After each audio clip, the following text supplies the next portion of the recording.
তো আসেন আমরা আজকে দেখাবো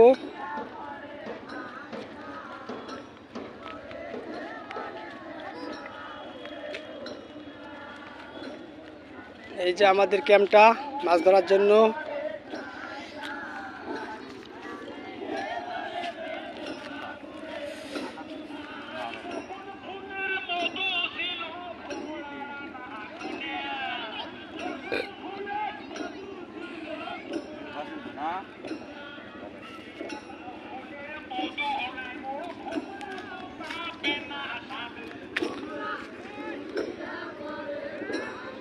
আমাদের দাদু ভাই ইনি মুসলমানি গড়ায় সুন্নতে খাতনা।